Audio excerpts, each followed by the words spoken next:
अस्सलाम वालेकुम वरहमतुल्लाहि वबरकातुहू। नाज़रीन, हमने आज ये मुख्तसर सा एक सेशन इसलिए रखा है कि मौलाना फराही की किताबें जो बैरून मुल्क शाये हुई हैं या दायरा मीडिया से शाये हुई हैं, उसका एक मुख्तसर सा तारुफ हमारे नाज़रीन के सामने आ जाए। इसमें हमारे पास कुछ जो किताबें मौजूद हैं उसको हम दिखाएंगे भी, और इसमें कुछ किताबें वो हैं जो बैरून मुल्क से शाये हुई हैं और कुछ किताबें ऐसी हैं कि जो दायरा मीडिया से शाये हुई हैं, या ये कि बाहर से छपने के बाद फिर वो उसी मेयार के मुताबिक हिंदुस्तान से भी शाये हो गई हैं, दायरा मीडिया मजस्टार से। तो हमारे साथ उमैर भाई हैं, तो हम वो उन्हीं से जानेंगे कि वो एक मुख्तसर तारुफ इन किताबों का पेश करेंगे। बिस्मिल्लाहिर्रहमानिर्रहीम, नहमदुहु व नसल्ली अला रसूलिल करीम व अला आलिहि व सहबिहि अजमईन व मन तबिअहुम बिइहसान इला यौमिद्दीन, अम्मा बाद। मोहतरम नाज़रीन, अभी जैसा कि अनस ने अपनी इब्तिदाई गुफ्तगू में ज़िक्र किया कि हम इस सेशन में गुफ्तगू करेंगे मौलाना फराही की कुछ उन किताबों के बारे में जो आला तबाती मेयार के साथ हिंदुस्तान से और बैरून हिंद से शाये हुई हैं। उनमें से बहुत सारी ऐसी तबातें हैं जो मुहक्कक हैं और आला तहक़ीक़ी मेयार पर बैरून हिंद से शाये हुई हैं, और कुछ ऐसी हैं जो बैरूनी तहक़ीक़ को हिंदुस्तान में दायरा मीडिया की जानिब से शाये की गई हैं और उसी मेयार पर हैं। तो हम इस सिलसिले में पहली किताब निज़ामुल कुरान से अपनी गुफ्तगू का आगाज़ करेंगे। निज़ामुल कुरान मौलाना फराही के तफसीरी कारनामों में एक बड़ा कारनामा है, और जो उन्होंने एक ख़ास नहज पर तालीफ़ की है, और आप सब जानते हैं कि वो नहज वो नज़रिया है जो मौलाना फराही ने कुरान मजीद के नज़्म और निज़ाम के ताल्लुक़ से ज़िक्र करते हुए पेश किया था, और वो मुख्तलिफ़ किताबों में मज़कूर है, जैसे दलाइलुन निज़ाम में। और गरचे मौलाना फराही उसको मुकम्मल नहीं कर सके, लेकिन एक मनहज सामने आ गया जिसकी रोशनी में काम किया जा सकता है। तो ये जो तफसीर निज़ामुल कुरान है, ये दारुल ग़र्ब अल इस्लामी बैरूत से शाये हुई है, ट्यूनिस से शाये हुई है, और ये जो है इसमें ये पहली तबात इसकी 2012 में हुई है, और इसमें सूरा बकरा और मौलाना फराही के जो मुतफर्रिक़ तफसीरी अज्जा हैं जो पहले शाये हुए थे उनको भी इसमें शामिल किया गया है। और इसमें इस तबात की ख़ास एक खुसूसियत ये है कि इसमें पहली बार सूरा आल इमरान की कुछ आयतों की तफसीर और सूरा हज की कुछ आयात की तफसीर जो है शामिल है, जो इस एडिशन में पहली बार शामिल की जा रही है। इससे पहले जो इसके एडिशन शाये हुए थे उसमें पहली बार पहले तो जो सूरह बकरा एक तो अलग से शाये हुई थी। तो छोटी जो सूरतें हैं, अम्मा पारा की जो सूरतें हैं, उनमें और जो यानी जो 29वें पारे की कुछ सूरतें हैं, उनकी जो मौलाना फराही ने अलग अलग तफसीर की थी, वो तफसीर पहले अलग अलग शाये हुई थी, और फिर उसके बाद उसका एक एडिशन शाया हुआ था जिसमें उन तफसीरी अज्जा को एकजा कर दिया गया था। जी जी। और फिर बाद में ये मजमुआ सामने आया। जी। अच्छा, अब ये है कि इस मजमुए को बिल्कुल इसी मेयार के मुताबिक हिंदुस्तान से भी शाये कर दिया गया है। इस वक्त हमारे पास दायरा मीडिया का एडिशन नहीं है यहाँ पर, लेकिन वो बड़ा खूबसूरत और बड़े अच्छे मेयार पर, इसी तरह जिस तरह ये है ये दारुल ग़र्ब इस्लामी का एडिशन, बिल्कुल इसी तरह ये 2 जिल्दों में दायरा मीडिया ने भी इसको शाये किया, जो मदरसा में दस्तयाब है वहाँ दायरा मीडिया के ऑफिस पर। उबैदुल्लाह फराही साहब ने अपने मुकदमे में इस तफसीर की इस मजमुए की क्या खसूसियत है उसका जिक्र किया है, और इसके जो पुराने एडिशंस थे उनका भी तज़किरा किया है। तो इस हिसाब से अगर कोई इस तफसीर को यानी किसी के पास ये तफसीर होती है, ये तबात होती है, तो उसके पास एक कीमती तफसीरी ज़ख़ीरा होगा मौलाना फराही के ताल्लुक़ से। यानी पहले जो दायरा मीडिया से जो इसके एडिशन शाये होते थे वो मुकम्मल नहीं थे, सूरा बकरा अलग से शाये हुई थी, बाहर से भी वो शाये हुई थी। इसमें मौलाना फराही की तमाम तफसीरों को, जो मुकम्मल नामुकम्मल, सभी को यहाँ पर जमा करके शाये कर दिया गया। तो पहले ये एडिशन शाये हुआ, यानी ये इसकी 2 जिल्दें, ये दारुल गरब इस्लामी तुनिस ने शाये किया, उसके बाद इसी को मदरसतुल इस्लाह से भी शाये किया गया है। ये डॉक्टर उबैदुल्लाह फराही ने इसको जो है मुरतब किया है फिर से एक नए तरीके से, और सारी जो चीज़ें नहीं अब तक शाये हुई थी तफसीरी, उनको भी शामिल कर दिया है इसमें। जी। इसके बाद मौलाना फराही की दूसरी शाहकार तसनीफ़ मुफरदातुल कुरान है, जिसमें कुरान मजीद के कुछ अल्फाज की तहक़ीक़ पेश की गई है, और उनमें कई ऐसे अल्फाज हैं जिनके मफ़हूम को कलाम अरब की रोशनी में पहली बार बिल्कुल वाज़ेह अंदाज में बयान किया गया है, जैसे आला की तफसीर। और जो लोग भी मौलाना फराही की मुफरदातुल कुरान से वाकिफ़ हैं वो इसकी अहमियत भी जानते हैं। ये एडिशन दारुल गरब इस्लामी का है, और इसमें इसकी तहक़ीक़ और शरह की है डॉक्टर मोहम्मद अजमुल अय्यूब इस्लाही साहब ने, और ये पहली बार 2002 में दारुल गरब इस्लामी से शाये हुआ, और फिर इसकी ही कॉपी दायरा हमीदिया से शाये हुई, और ये दोनों उसी तबाती मेयार पर। और फिर ये जो है दायरा हमीदिया का ये एडिशन जो है ये दायरा हमीदिया में अभी भी दस्तयाब है। ये दायरा हमीदिया के छपा हुआ नुस्खा है, और ये बिल्कुल उसी तरह है जिस तरह बाहर से छपा है, और इसकी तबाअत भी बहुत अच्छी है, और यानी आला जो जदीद तबाती मेयार है उसी पर ये तमाम किताबें शाये हुई हैं। इसका दूसरा एडिशन जो दारुल गरब इस्लामी का है, ये दूसरा एडिशन ये है 2022 में शाये हुआ है, और आप देख सकते हैं कि कितनी उम्दा तबाअत है। और फिर ये जो है ये मुफरदातुल कुरान का नज़रसानी शुदा एडिशन है। ये दुर्रतुल गव्वास मिस्र का इदारा है, उसने शाये किया है, और ये भी खूबसूरत एडिशन है। और इसमें मुहक्किक ने कुछ इजाफे किए हैं, वो इस एडिशन में आप मुकदमे में देख सकते हैं। मौलाना फराही का ये जो पूरा तफसीली खाका था, उसमें आपके ख्याल में मुफरदातुल कुरान की क्या अहमियत है, यानी क्या इसका दर्जा है? मेरे ख्याल में सबसे अहम चीज़ तफसीर मौलाना फराही की जो है, उसमें तफसीर के बाद इसी का मतलब ये मुफरदात की तहकीक ही, क्योंकि मौलाना फराही का ख्याल ये है कि जो लफ्ज़ की तहकीक है वो बहुत अहमियत रखती है किसी भी मफहूम को समझने के लिए।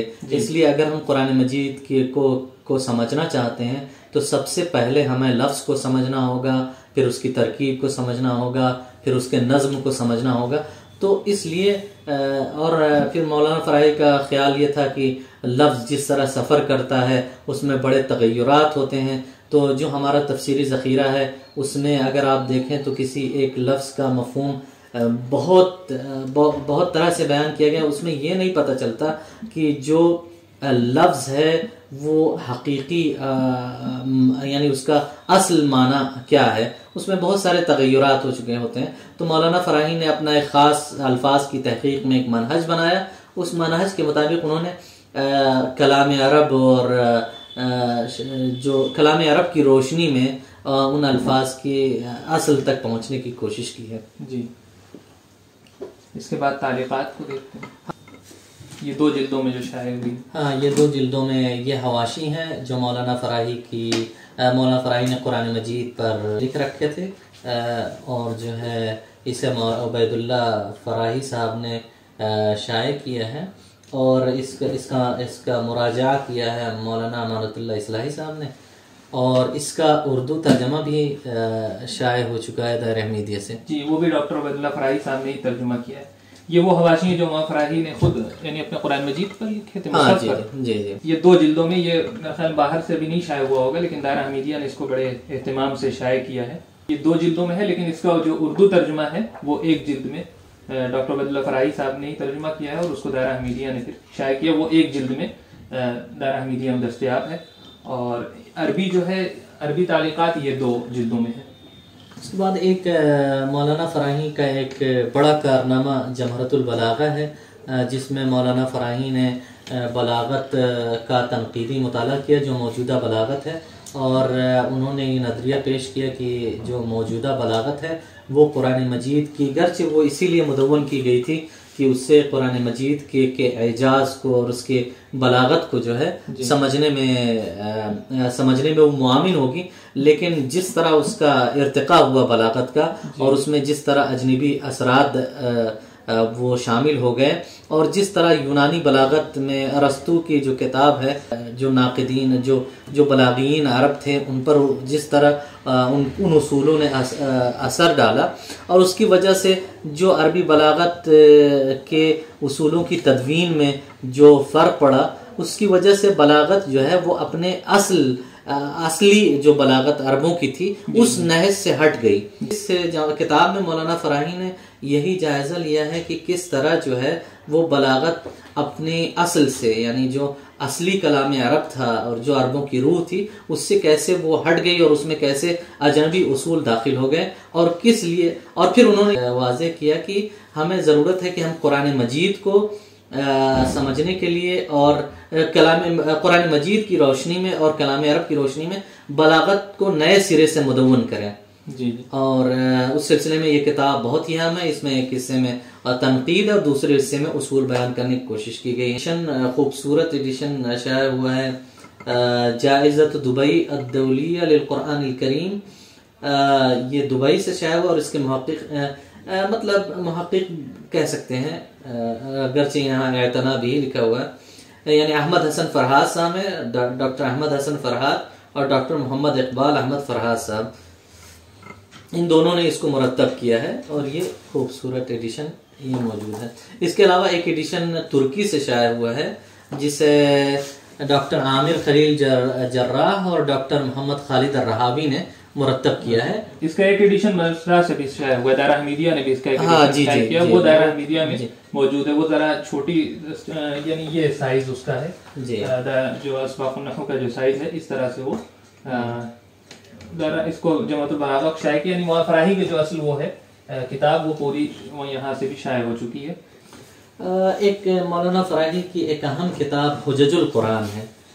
मौलाना फराही के असल में मौलाना फराही ने जो कुरान मजीद के उसके जो अफकार हैं या कुरान मजीद के जो नज़रियात हैं उनके मुतालिक एक लंबा खाका मुरतब किया था। जो है ये किताब जो हुज्जतुल कुरान है, इसमें मौलाना फराही ने कुरान मजीद का जो तर्ज इस्तिदलाल है उसको पेश करने की कोशिश की, यानी ये बताने की कोशिश की है कि कुरान मजीद की मंतिक क्या है।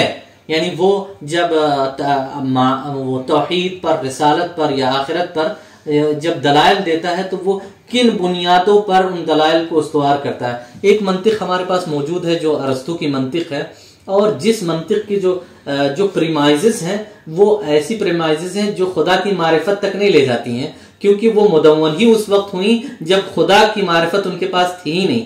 तो एक ऐसा निज़ाम जो खुदा को नहीं जानता और वो खुदा को जानने के लिए उसने एक अकली बुनियाद फराहम की, वो निज़ाम जो है मौलाना फराही के ख्याल में माबाद तबियाती जो हक़ाइक़ हैं उनके इदराक के लिए मुआविन नहीं है। इसके मुकाबले में कुरान मजीद ने जो मंतिक पेश की और जो तर्ज़ इस्तिदलाल पेश किया वो फितरी बुनियादों पर उस्तवार है और उसकी फितरी बुनियादें कुरान मजीद में मौजूद हैं। इसलिए अगर हमें माबाद तबियाती हक़ाइक़ यानी खुदा की मारिफत है, आखिरत का इल्म है या रिसालत के दलाइल हैं, इनको जानना हो तो हमें इसके लिए एक नई मंतिक की जरूरत होगी और वो मंतिक कुरान ने पेश की है।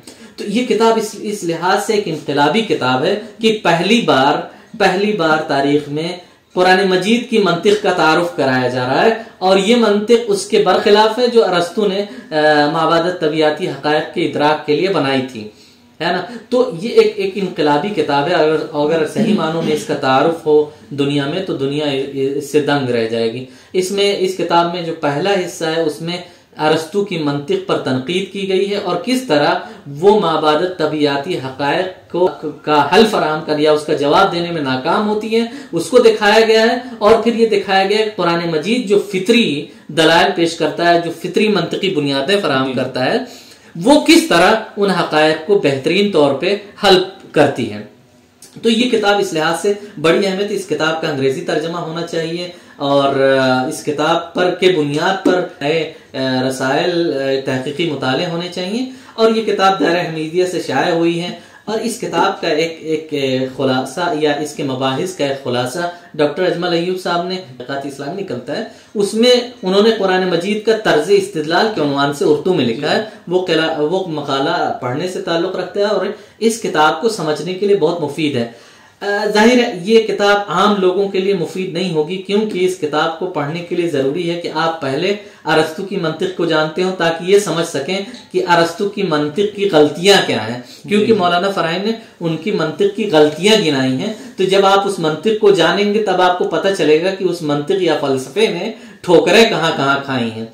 फिर आप जब मौलाना फराई उस मंतिक को रद्द करके नए फलसफे जो इस्लामी फलसफा है या कुरानी फलसफा है या कुरानी मंतिक है, जब उसका तारुफ पेश करते हैं तो उसके लिए भी आपको वो बुनियादें जाननी होंगी।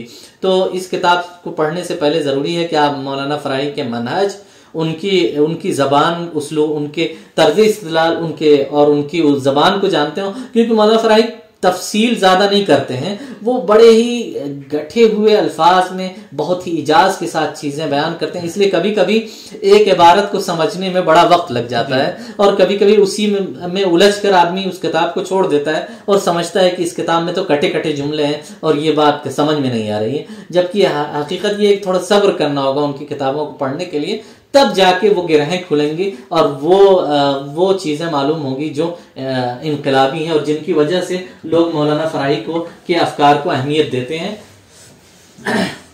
अच्छा, मेरा ख्याल है कि अगर ये किताब इतनी अहमियत की हामिल है कि जैसा आपने जिक्र किया, डॉक्टर अजमल साहब ने इससे एक मजमून तहरीर किया जो तहक़ीक़ात इस्लामी में शाया हुआ, लेकिन उसके अलावा भी उर्दू में इसका एक तरह से तर्जुमा शायद मुमकिन ना हो, जैसा आपने कहा कि जिस तरह की इबारतें इसकी जितनी मुश्किल हैं, लेकिन इसकी एक तर्जुमानी और मजीद वजाहत के साथ जो अगर कोई शख्स इसको अच्छी तरह समझता हो, इस मौजू को, न सिर्फ इस किताब को बल्कि इस मौजू को शायद वही कर सके, यानी उर्दू में एक तरह से आनी चाहिए, इसलिए कि इस मौजू पे उर्दू में ना कोई चीज अभी तक दस्तयाब है। कुछ पाकिस्तान के लोगों ने कुछ लेक्चर रिकॉर्ड किए हैं, यूट्यूब पे मौजूद हैं, जिसमें वो इसकी इबारतों को हल करते हैं और फिर उनके दलाल को समझने की कोशिश करते हैं। अच्छा, ये खैर ये मौका नहीं है, हम तारुफ चूंकि कर रहे हैं, वरना एक बड़ा मसला जो है जो यूरोप में भी शुरू हुआ कि अक्ल को बुनियाद कहाँ तक बनाया जा सकता है, इस किताब में उस पर बड़ी कीमती बहस है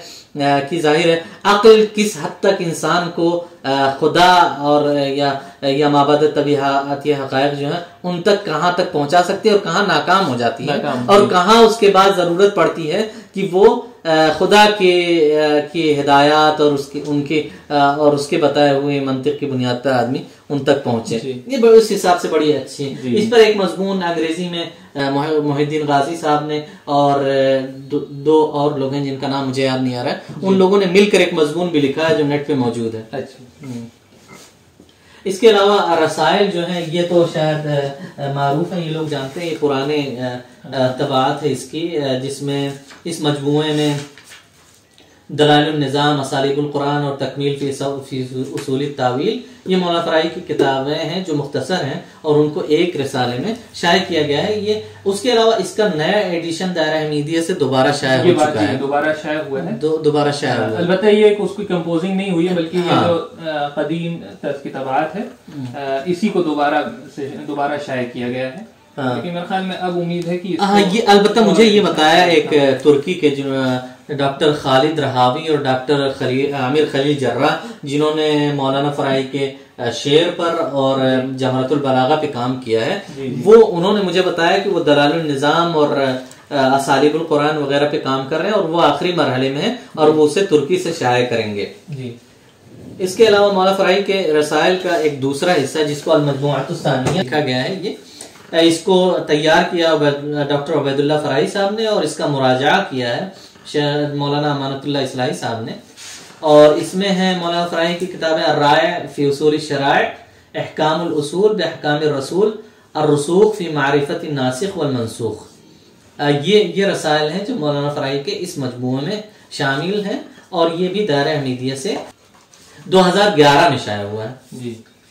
अलबत्ता इसकी तहकीक नहीं हुई है, इन रसायल की तहकीक बाकी है, लेकिन तहकीक के शुदा एडिशन जल्दी ही इंशाअल्लाह मंजर आम पर आ जाएगा।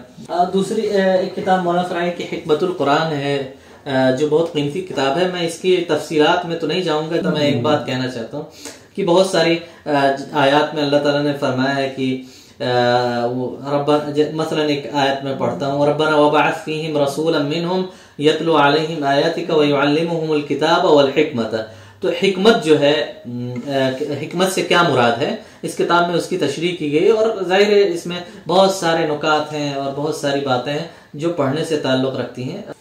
ये मुफ़राही की किताब ईमान फी अक़सामिल कुरान, ये इसका दारुल कलम से जो एडिशन शाया हुआ है वो है इसका एक तारुफ। ये किताब जी मौलाना फ़राही की बहुत अहम किताब है और इस किताब में मौलाना फ़राही ने कुरान मजीद में कसम क्यों खाई गई है इस पर रोशनी डाली है और एक तरह से एक ऐसा नज़रिया पेश किया गया है जो अब पेश किया उन्होंने, जो अब तक शायद ही किसी ने पेश किया हो। यानी ये कि कुरान मजीद जब कसम अल्लाह ताला किसी चीज़ की खाते हैं तो उसका मतलब ये नहीं होता कि वो उसकी आज़मत है उसमें या कोई यानी उस शय में कोई बड़ी अहमियत है, बल्कि वो कसम जो है वो दलील के लिए खाई जाती है। जो मुक़सम अलैह होता है उस पर दलील होती है वो कसम, ठीक है। वो इस किताब में इसी पर बहस की गई है और इसमें पहले जायजा लिया गया है कि जो मुफस्सिरीन और मुफक्किरीन जो इस्लामी तारीख में रहे उन्होंने कसम के बारे में क्या क्या लिखा है और क्या क्या राय हैं मुख्तलिफ मुसन्निफीन की, मुफस्सिरीन मुफक्किरीन जो भी रहे हैं उनकी, और फिर उसके बाद मौलाना फ़राही उनका रद्द करते हैं और फिर उसके बाद अपनी राय जिक्र करते हैं जी। इस किताब के शुरू में डॉक्टर उबैदुल्लाह फ़राही साहब का एक पेश लफ्ज़ है जो दायरा हमीदिया के जिम्मेदार थे और उसके बाद इस पे मौलाना अबुल हसन अली हसनी नदवी साहब का मुकदमा है। इसको डॉक्टर अजमल इस्लाही साहब ने वहाँ से जमा मुरतब करके दारुल कलम से शाया करवाया था। इससे एक एडिशन पहले कुवैत से भी शाया हो चुका है, वो जो है छोटे साइज में, जिसे मौलाना अब्दुल हसीब साहब ने शाया करवाया था अपनी कोशिशों से। तो एक अहम किताब मौलाना फ़राही की जो तारुफ से रह गई और लोग, चूँकि ये किताब 1999 में शाया हुई इसका पहला एडिशन, और यह है अर्राय सही फीमन हो दबी। ये किताब मौलाना फ़राही की एक मारतकतुल आरा किताब है। इस किताब में मौलाना फ़राही ने यह साबित किया है कि जो ज़बी हैं वो इस्माइल अलैहिस्सलाम है। शायद हमारे लिए कोई बात नई ना हो क्योंकि हम समझते हैं कि इस्माइल अलैहिस्सलाम ज़बी तो है ही, लेकिन ये एक बड़ा मसला है जिसमें कदीम जो हमारे उलमा हैं उनके यहाँ भी ये मसला हो गया, क्योंकि यहूदियों ने इसहाक अलैहिस्सलाम को ज़बी साबित करने की कोशिश की और इसके लिए उन्होंने तहरीफात की अपनी किताबों में। इस किताब में जो यहूदियों की किताबें हैं, जो सुहफ़ साबिक़ा है, तौरात वगैरह, उनके हवाले से ये दिखाने की कोशिश की गई है कि उसमें भी ज़बी वो इस्माइल अलैहिस्सलाम ही है। वो जो उन्होंने तहरीफात की हैं उनको इसमें उजागर करने की कोशिश की गई है। इसमें जो मुकदमा है इसका डॉक्टर अजमल अय्यूब इस्लाही साहब ने इसका मुकदमा लिखा है और वो बहुत ही मुफस्सल और बहुत ही मुफीद है इस किताब को समझने के लिए। एक तरह से उसको नए तरीके पर उन्होंने मुरतब किया और खुद मौलाना फ़राही के नजरिए को समझने के लिए। तो ये किताब भी इंतहाई खूबसूरत एडिशन में मौजूद है, आप देख ही सकते हैं, तो आप इससे इस्तेफादा कर सकते हैं। मौलाना फ़राही का एक अरबी दीवान है, आप सब वाकिफ होंगे, वो भी शाया हो चुका मदरसतुल दायरा हमीदिया से, और जो है ये उस दीवान का एक मुहक्किक एडिशन है और जिसमें तहकीक की है डॉक्टर मोहम्मद खालिद अर्रहावी और डॉक्टर आमिर खलील जर्राह ने, और जो दार सनाबिल तुर्की से शाया हुआ है। और ये शाया हुआ है 2019 में, इसका पहला एडिशन सामने आया है। इसमें जो है एक तवील मुकदमा है मुहक्किकीन का, जिसमें उन्होंने मौलाना फ़राही की शायरी और उनके नहज और उनके मज़ामीन पर गुफ्तगू की है, और फिर तहकीक के साथ उन अशार का जिक्र किया और उसके नीचे जो है अशार के मफाहिम और उसके अल्फाज के माना और ये सब जिक्र किया, उससे समझने में आसानी होगी। मौलाना फ़राही का एक बड़ा कारनामा, मौलाना फ़राही का नहव के सिलसिले में नज़रिया है मौलाना फराही ने नहव को एक नए अंदाज में मुरतब करने की कोशिश की, और इस सिलसिले में उन्होंने अपने कुछ नज़रियात अपने एक किताब में जिक्र किए, जिसका उन्होंने टाइटल बनाया और कुछ चीज़ें जिक्र की, लेकिन वो उसको मुकम्मल नहीं कर सके, जिसे हम अन्नहबुल जदीद के नाम से जानते हैं। उसका मुसवदा मौजूद है, और उन्होंने अपने बेटों के लिए नहव के असबाब तैयार किए थे। उन असबाब को बाद में मुरतब कर दिया गया, और वो अब मदरसा इस्लाम में पढ़ाया जाता है, और कई मदारिस में पढ़ाए जाते हैं। और उसका एक खूबसूरत एडिशन ये है जो दायरा हमीदिया से शाया हुआ है, और इसमें जो है असबाकुन्ना हिस्सा अव्वल 2 में, और एक मंजूम रिसाला उर्दू में वो तोहफतुल इराब के नाम से, वो भी इसमें शामिल है जी। अच्छा, इसमें आप जानते हैं मौलाना फराही ने अवामिल को शहर बदर किया है, जैसा कि उन्होंने तोहफतुल इराब में जिक्र किया है, जबकि नहव की बुनियाद तकरीबन जो हमारी पुरानी नहवी किताबें हैं उसमें वो अवामिल ही उसकी बुनियाद है। मौलाना तोहफतुल इराब में लिखते हैं, कुदमा का था रास्ता दुश्वार, बैठ जाता था राह थक कर, राह तारीक और मंजिल दूर, और फिर हर कदम पे एक ठोकर। अब है इराब की नई तारीफ और तरतीब फन बतर्ज दिगर, फेल इराब से हुए आजाद और अवामिल है सारे शहर बदर। फन में अब कोई पेचो खम न रहा, राह मुश्किल रही न तूले सफर। ये जो है इसमें इस मुकदमे में पूरी मौलाना फराही की का जो नजरिया है वो इन चंद अशार में आ गया। यानी इसमें फन की तरतीब नहीं है, अवामिल को अब जो है अफाल एराब से आजाद हो गए, और एक नया नहज है जो यकीनन जिस पर अगर तहकीक हो और उसे मुरतब किया जाए तो वो दुनिया के सामने आएगा, और उससे नहव में बड़ा फायदा होगा, और हो सकता है नई किताबें सामने आए और नया फन वजूद में आए। यानी मौलाना फराही ने ये कोशिश की कि जो कदमा की किताबें थी, यानी जो मंतिक और फलसफे के बोझ की वजह से बोझल हो चुका था वो तरीका, और उसकी वजह से अरबी जबान सीखना बड़ा मुश्किल था। खासतौर से दरस निज़ामी में कितनी किताबें थी फारसी में जबान में, एक तो फारसी जबान में किताबें, उससे सीखना है अरबी के ग्रामर, और बड़े मुश्किल और पेचीदा तरीकों से। और यही होता था कि बहुत से तलबा शुरू करते लेकिन वो घबरा कर छोड़ देते थे। तो जो मेहर भाई ने इसमें से चंद अशार पढ़े उससे अच्छी तरह ये वाज़ेह हो जाती है कि मौलाना फराही इसमें चाहते क्या थे। वो ये थे कि ग्रामर को बहुत आसान तरीके से बच्चों के सामने रखा जाए, और ख़ासतौर से अफ़ाल के तरीके में मौलाना फराही का जो तरीका है कि जिसमें फेल एराब से आजाद, एक तो फेल एराब से हुए आजाद, ये भी एक तो ये है कि जो उन्होंने फेल की मुख्तलिफ हालतें बना दी, और उसकी बुनियाद बस उन्होंने फला ये अल्फाज अगर उससे पहले आ जाएं तो ये इस्तेमाल होगा, इस तरीके से उन्होंने आसान कर दिया। और गर्दान का जो उन्होंने तरीका बनाया इस तरह से कि बिल्कुल हमारा तालिब इल्म इसमें मज जाए, कुछ वो कितना भी हो जाए लेकिन उसको ये कम से कम फेल और ये मुश्तक़ात और इसका इल्म जो है बड़ी आसानी से उसके जहन में बैठ जाएगा। और एक अहम चीज की कि इस्म की बहस अलग की और फेल की बहस अलग की, जबकि जो पुरानी किताबें हैं उसमें इस्म फेल एक साथ ही शुरू हो जाता है, जबकि फेल जो है वो दुश्वार भी है और तफसील है उसमें। तो एक नया तालिब इल्म जो जबान को शुरू कर रहा है तो वो मौलाना फराही के ख्याल में असमा से शुरू करेगा तो वो ज्यादा तेजी से चीजें उसके गिरफ्त में आएंगी, और फिर अफ़आल शुरू करे तो उसके सामने ज्यादा चीजें वाज़ेह और क्लियर होंगी। मौलाना अबुल हसन अली नदवी साहब ने एक बार कहा कि बाज़ उलूम ऐसे हैं कि जिनके बारे में कहा जा सकता है कि नज़ज वहतरक़ा, इतना पक गए गोया जल गए, यानी पुख्तगी में मुकम्मल हो गए।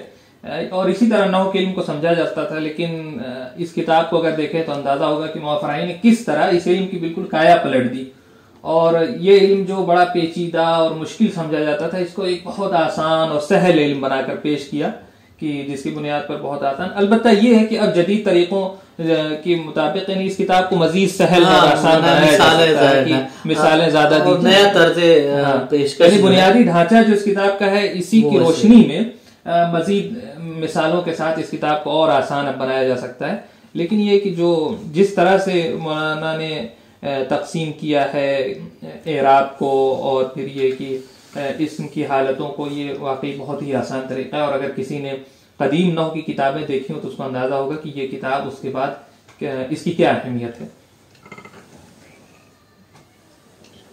अच्छा, इन किताबों में बहुत सी किताबें तो ऐसी हैं जिनका उर्दू में तर्जुमा हो चुका है, खासतौर से निज़ामुल कुरान जो माफराई की तसनीफ की तफसीर है, उसका एक तो तर्जुमा मोमिन हसन साहब ने पहले ही कर दिया था बहुत सारी सूरतों का।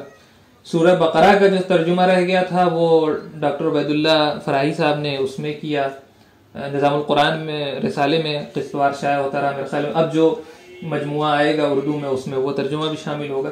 यानी ये मुकम्मल जो 2 जिल्दों में जो कुछ है मेरे ख्याल में अब इसका तर्जुमा सामने आने वाला है। डॉक्टर राशिद अय्यूब साहब सूरह आल इमरान का शायद उन्होंने सूरह आल इमरान और सूरह हज जो की आयतें जो बच रही थी उसको भी मुकम्मल कर दिया है। तो इस तरह जो मौलाना फराई के तफसीरी अज्जा थे वो सब एक जगह जमा होंगे और सारी सूरतों का जो मौलाना फराई ने जिनकी तफसीर की है उनका उर्दू तर्जमा भी मुकम्मल तर्जमा जल्दी मैसर होगा। यानी जिस तरह से ये 2 जिल्दों में जो कुछ मौलाना फराई के तफसीरी यानी मुआफ़रन जिन आयतों की भी तफसीर की थी उनको 2 जिल्दों में इस तरह शाये किया गया और फिर इसी तरह से हिंदुस्तान में दारा हमीदियत बड़े एहतमाम के साथ शाये किया गया। अब जो कुछ इसमें है यानी उसका पूरा तर्जुमा उर्दू में शाये होगा, जिसमें मोमिन हसन साहब ने जिन सूरतों किया, उसके अलावा डॉक्टर उबैदुल्ला फराही साहब ने जिस तरह उन्हें सिर्फ सूरह बकरा जो बच रही थी उसका कर दिया, वो निज़ामुल कुरान में शाये हुआ था।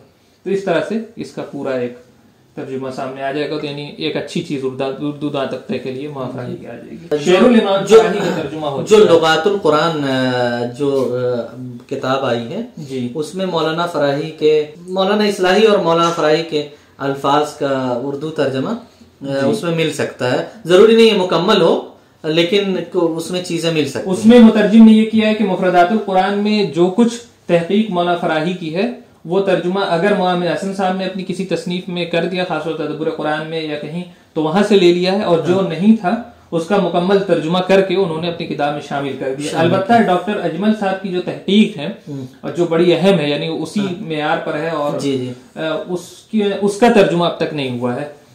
लुगातुल कुरान जो शाये हुई उसमें सिर्फ वो है, यानी मौलाना फराही ने मुफरदात में जो कुछ लिखा है उसका मुकम्मल तर्जुमा आ गया है। तो ये तो है कि मौलाना फराही और मौलाना इस्लाही की चीजें तो उसमें शाये हो चुकी हैं। अलबत्ता ये किताब जो मौलाना फराही का शेर है उसका तर्जुमा भी हुआ है, पाकिस्तान से शाये हो चुका मौलाना फराही के अशार का। हसन आरिफ साहब ने उसको शाये किया जी, वो वहाँ कोई साहब है जिन्होंने उसका तर्जुमा किया है। मौलाना फराही की ये जो किताब है द सही फी मन हुआ ज़बी, इसका उर्दू तर्जुमा मोमिन हसन साहब ने किया था। जो यानी ये इसका अरबी एडिशन पहली मरतबा हिंदुस्तान में शाये हुआ था 1338 हिजरी में। उसके बाद 1414 में भी ये सन 1414 हिजरी में फिर ये हिंदुस्तान से शाये हुआ था, और उसकी बुनियाद पर फिर ये एडिशन ज़ाहिर शाये हुआ जिसका जिक्र पहले हो चुका है। इस किताब का उर्दू तर्जुमा मोमिन हसन साहब ने ज़बीह कौन है के नाम से किया था, जो अभी भी यहाँ से शाये होता है और ये दस्तयाब है। इसके अलावा हिकमत कुरान जो जिसका अभी जिक्र आया था, जिसका हमारे पास अरबी नुस्खा यहाँ मौजूद है, उसका तर्जुमा खालिद मसूद साहब ने किया था। वो भी दारा हमीदिया से शाये हो चुका है। उसके अलावा खालिद मसूद साहब ने एक काम और किया था जो दारा हमीदिया से तो नहीं शाये हुआ है, लेकिन हिंदुस्तान पाकिस्तान दोनों जगहों पर शाये हो रहा है, अभी मेरे ख्याल में दस्तयाब होगा। वो उन्होंने मुआफ़राही के जो तफसीली उसूल हैं उसको भी किया था, यानी तकमील में जो चीजें होंगी। इसके अलावा जैसा कि हमने जिक्र किया कि पहले की तालीकात का तर्जुमा भी डॉक्टर उबैदुल्ला फराही साहब ने किया है। उसके अलावा प्रोफेसर उबैदुल्ला फराही साहब ने तो आखिर में उन्होंने अपने आप को वक्फ ही कर दिया था मौलाना फराही की किताबों पर काम करने के लिए। तो उन्होंने कई किताबचे तैयार किए और यानी मुख्तलिफ मौज़ूआत पर मौलाना फराही ने जो कुछ लिखा है उसकी रोशनी उसको जमा करके किताबचे तैयार किए। मौलाना फराही के कुरानी अफकार, उसके अलावा बलागतुल कुरान, दीन व शरीयत, और इस तरह से उन्होंने बहुत से रिसाले तैयार किए। तो जो कुछ मौलाना फराही ने लिखा था उसको एक एक मौजू के तहत उन्होंने जमा कर दिया है। यानी मौलाना फराही के इफादात हैं जी, एक तरह से इफादात हैं। हाँ, उन्होंने मुख्तलिफ किताबों से लेकर उस मौजू के मुतालिक उसको जमा कर दिया।